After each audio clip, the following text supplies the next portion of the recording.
யுத்த குற்றச்சாட்டிற்கு ராணுவத்திற்கு தண்டனை வழங்காமையே வைத்தியர் பாலியல் சீண்டலுக்கு உட்படுத்தப்பட்டமைக்கு காரணம்.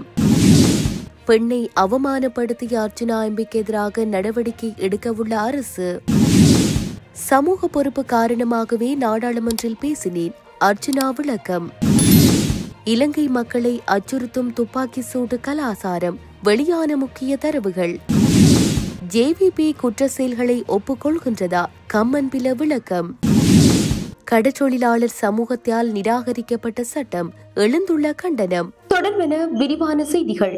எமது நாட்டில் தமிழ் மக்களுக்கு எதிராக ராணுவம் இழைத்த யுத்த குற்றச்சாட்டுகளுக்கு தண்டனை வழங்கப்படாத நிலையே பெண் வைத்தியரை முன்னாள் ராணுவ சிப்பாய் பாலியல் சீண்டலுக்கு உள்ளாக நேரிட்டதென யாழ் தீவக பெண்கள் வலையமைப்பின் இணைப்பாளர் கம்சிகா ராஜ்குமார் குற்றம் சாட்டினார். நேற்று அனுராதபுரத்தில் முன்னாள் ராணுவ சிப்பாய் பாலியல் சீண்டலுக்கு உள்ளாக்கப்பட்ட பெண் வைத்தியருக்கு நீதி நிலைநாட்டப்பட வேண்டுமென ஏற்பாடு செய்யப்பட்ட தீவக பெண்கள் வலையமைப்பின் ஊடக சந்திப்பில் கலந்து கொண்டு கருத்து தெரிவிக்கும் போதே அவர் இவ்வாறு தெரிவித்தார்.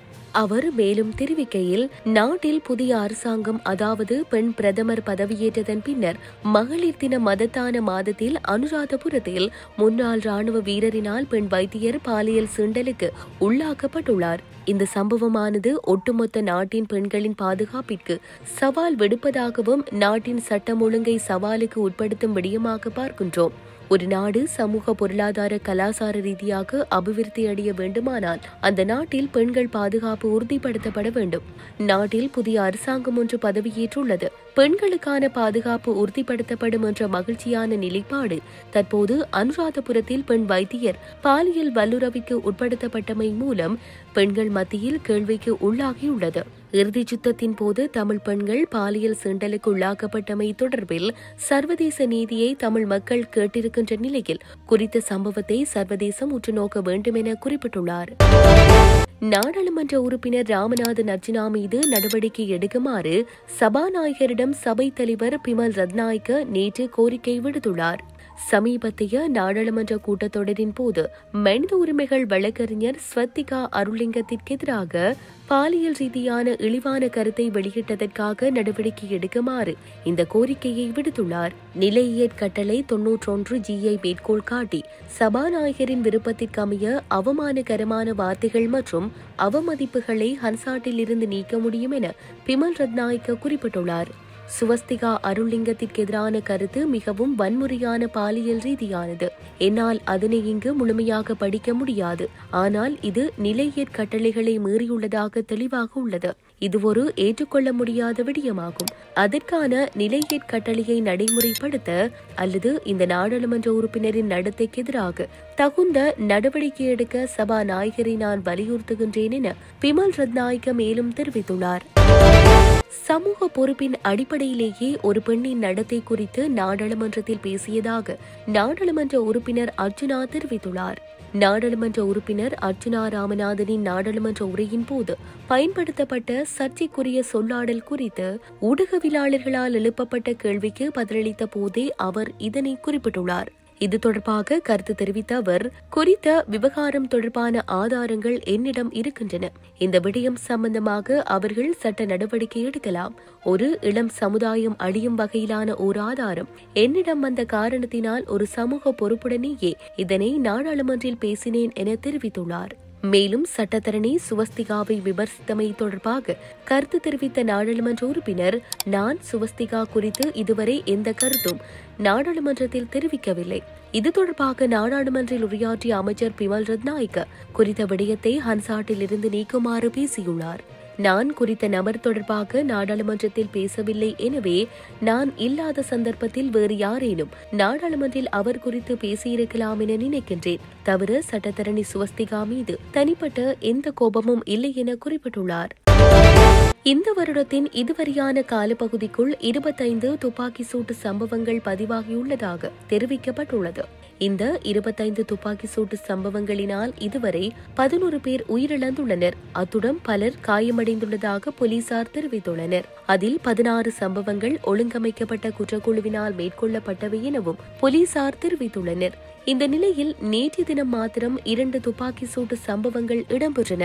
மிதிகம பத்திகம பகுதியிலுள்ள வீடொன்றின் மீது நேற்று அதிகாலை துப்பாக்கி சூட்டு சம்பவம் ஒன்று இடம்பெற்றுள்ளது. இதனைத் தொடர்ந்து நேற்றிரவு கொழும்பு கிராண்ட் பாஸ் நாகலங் வீதியில் இடம்பெற்ற துப்பாக்கி சூட்டு சம்பவத்தில் 2 படுகாயங்களுக்குள்ளாகியுள்ளதாக தெரிவிக்கப்பட்டுள்ளது. பட்டளந்த விசாரணை அறிக்கையை ஏற்கும் அரசின் முடிவு மக்கள் விடுதலை முன்னணியின் குற்றங்களை ஏற்றுக்கொள்வதாகவே அமையும் என பிவிதுருஹல உரிமைய கட்சியின் தலைவர் உதய கம்மன் பில தெரிவித்துள்ளார். நேற்று நடைபெற்ற ஊடகவியலாளர் சந்திப்பில் கருத்து தெரிவித்த அவர் இந்த விடயத்தை குறிப்பிட்டுள்ளார். பட்டளந்த ஆணைக்குழு அறிக்கையின் 3வது அதிகாரத்தில் முழுவதுமாக ஜேவிபி செய்த குற்றங்கள் பற்றிய விவரங்களே உள்ளதாக அவர் சுட்டிக்காட்டியுள்ளார். இந்த அறிக்கையை ஓர் ஆவணம் மட்டுமே என கருத வேண்டும் எனவும் இதை பயன்படுத்தி முன்னாள் ஜனாதிபதி ரணில் விக்ரமசிங்கவை கைது செய்வதற்கும் அவரின் குடியுரிமைகளை நீக்குவதற்கும் அரசாங்கத்திற்கு முடியாது எனவும் குறிப்பிட்டுள்ளார். பட்டளந்த ஆணைக்குழு 1948 விசாரணை ஆணைக்குழு சட்டத்தின் கீழ் நிறுவப்பட்டதெனவும் இவ்வாறான ஆணைக்குழுவிற்கு குற்றவாளி யார் குற்றமற்றவர் யார் என்பதை தீர்மானிக்க முடியாது எனவும் தெரிவித்துள்ளார். 1977 ஜனாதிபதி விசாரணை ஆணைக்குழு சட்டத்தின் கீழ் உருவாக்கப்படும் ஆணைக்குழுவிற்கு மட்டுமே நீதிமன்ற அதிகாரங்கள் கிடைக்கும் என தெரிவித்துள்ளார். தற்போதைய கடற்றொழில் அமைச்சரால் கொண்டுவரப்பட இருப்பதாக தெரிவிக்கப்படும் சட்டம் கடற்றொழிலாளர் சமூகத்தால் எப்போதோ நிராகரிக்கப்பட்டதென வடக்கு மாகாண கடற்றொழிலாளர் பிரதிநிதி வர்ண குலசிங்கம் தெரிவித்துள்ளார். வடமராட்சியில் நேற்றைய தினம் ஊடகங்களுக்கு கருத்து தெரிவிக்கும் போதே அவர் இவ்வாறு குறிப்பிட்டுள்ளார். அவர் மேலும் கூறுகையில், தடை செய்யப்பட்டதாக அறிவிக்கப்பட்டுள்ள 16 கடற்றொழில் தொழில்களையும் உடனடியாக தடை செய்ய வேண்டும்.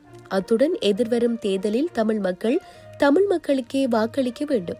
ஏனெனில் தேசிய மக்கள் சக்தி அரசாங்கம் தமிழ் மக்களுக்கு உறுதியளித்தது போன்று எதனையும் செய்யவில்லை. இதனாலேயே தேசிய மக்கள் சக்தி அரசாங்கத்தை மக்கள் நிராகரிக்க வேண்டும் என தெரிவித்துள்ளார். உள்ளூராட்சி மன்ற தேர்தலில் போட்டியிடுவதற்கு நாடாளுமன்ற உறுப்பினர் ராமநாதன் அர்ச்சனா கட்டுப்பணம் செலுத்தியுள்ளார். யாழில் உள்ள உள்ளூராட்சி சபைகளில் சுயேட்சை குழுவாக போட்டியிடுவதற்காக யாழ் தேர்தல் திணைக்களத்தில் நேற்று அவர் கட்டுப்பணம் செலுத்தினார். இதன்போது கருத்து தெரிவித்த நாடாளுமன்ற உறுப்பினர், வடக்கு கிழக்கில் உள்ள அனைத்து உள்ளூராட்சி சபைகளிலும் சுயேட்சை குழுவாக இத்தேர்தலில் போட்டியிட உள்ளோம். இதற்கமைய யாழில் உள்ள 5 உள்ளூராட்சி சபைகளுக்கு முதற்கட்டமாக கட்டுப்பணத்தை செலுத்தியிருக்கின்றோம்.